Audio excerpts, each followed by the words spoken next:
Coral reefs are some of the most diverse and resilient ecosystems on the planet.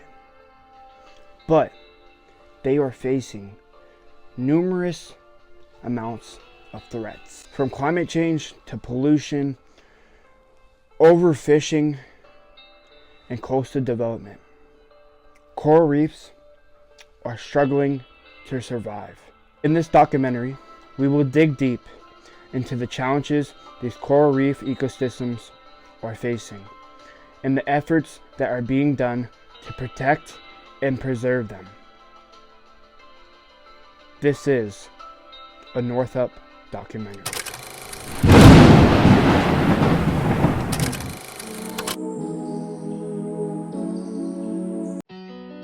Hi everybody, it's me. Listen, I'm not only a DJ, but I'm also a very, very keen fisherman. And I have seen firsthand the impact that overfishing is having on coral reefs. It is not just the fish that are being affected by this overfishing, it's the entire ecosystem. We need to act serious. The coral reefs are breathing, they're part of the ecosystem of life. Take it seriously, kids. I hope you learn from this. This is me at home saying, listen, coral reefs, you've got to love them, we've got to protect them. I've seen it and it's not good, all right? Love you all, cheers. There are multiple threats that face our coral reefs today, and they are sadly induced via man, which means that we've done it, to put it in a simpler way.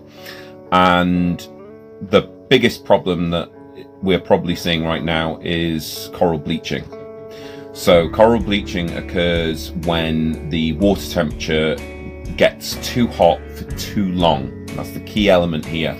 Variations in water temperature are totally to be expected, and corals have evolved to deal with periods of minor heat waves. The problem that they're facing in today's current climate is that these temperature booms last not days or weeks, which the coral has evolved to deal with, but rather months and months.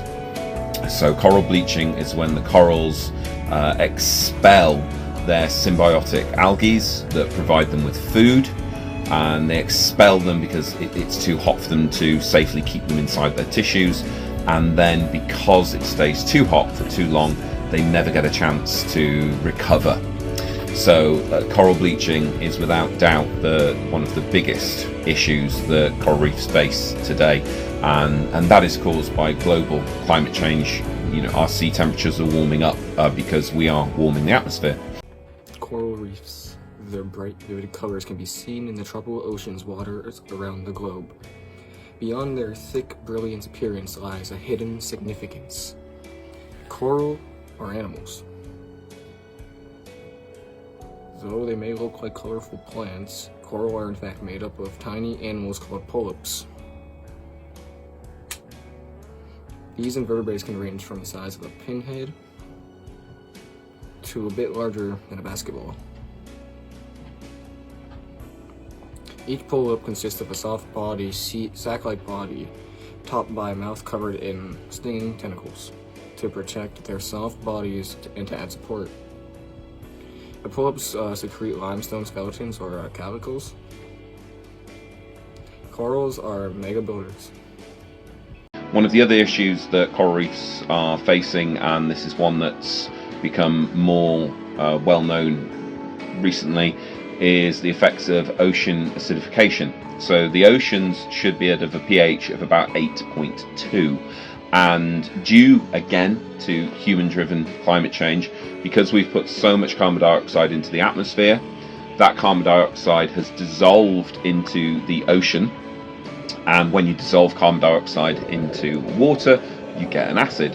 So our seas, which were slightly alkaline at 8.2, are now at about 8.1 in some areas. And this may not sound like a lot, but the way that we calculate acidity means it's actually a 25% increase in acidity.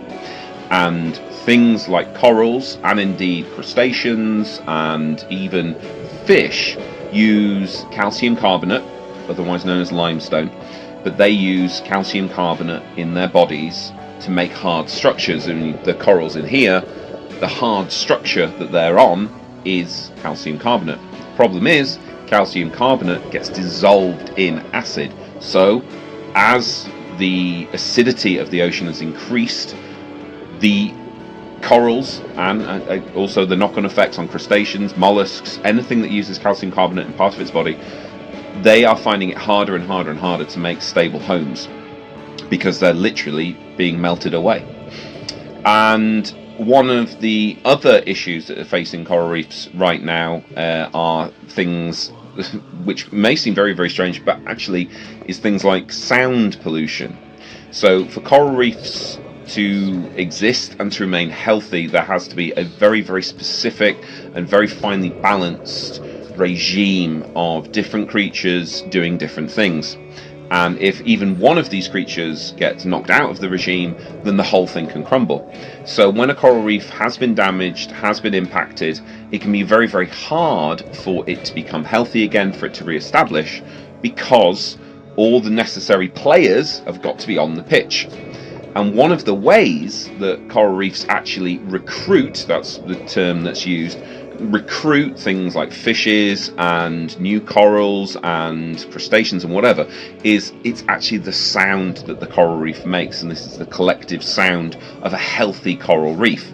And because of issues in the ocean with human-generated noise and the damage that we've caused to certain coral reefs, the sound of healthy coral reefs isn't getting out there enough, and because of that, new recruits from the plankton to the reef are being restricted. They can't hear where a healthy reef lives.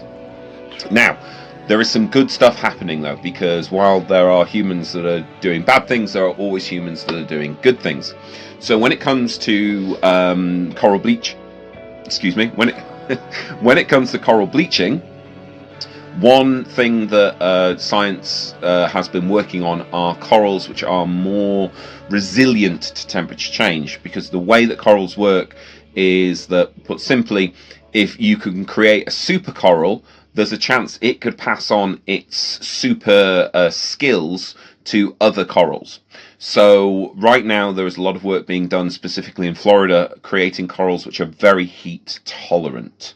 Okay, and that means that the coral reefs themselves will be able to withstand these bleaching events because they will be used to getting warm. Very, very good, very useful.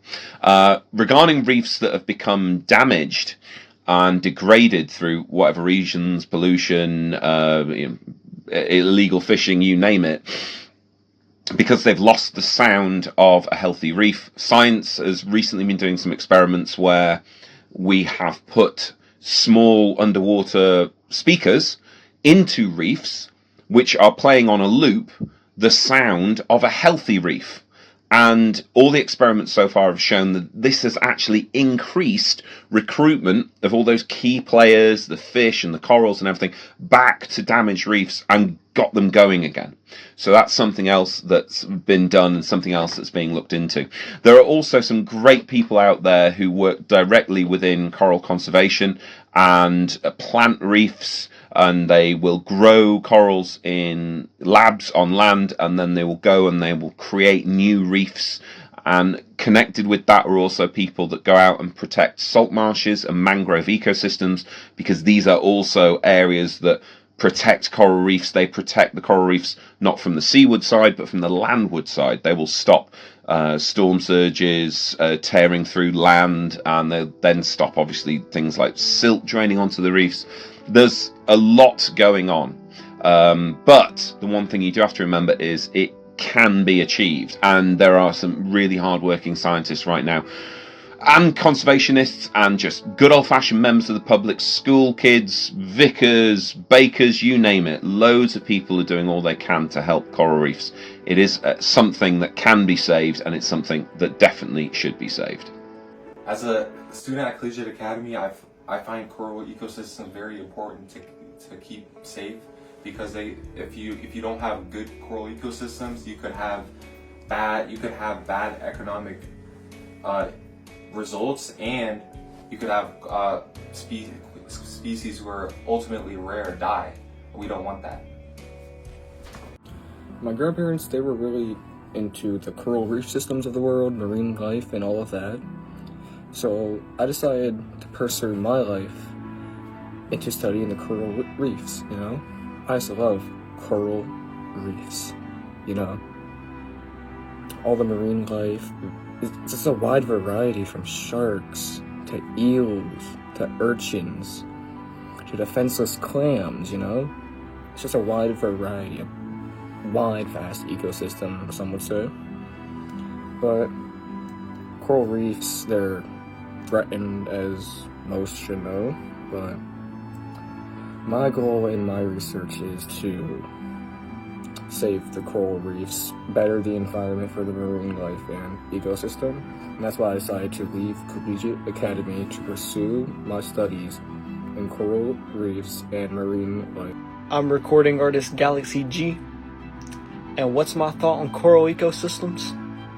I'll sum it up with this. Fish are cool. Reeboks, dead box, beatbox, grab the ox, have a long day, need to let some steam off. I cleaned off a mess that I had to invest. For so long I built a nest of guilt I have to digest. I know I messed up and I blew my shot away, but I must chase success and take the tide away. I know I'm much convinced, full of fiends to invest. My music's so fresh, I'm like Crest, I see the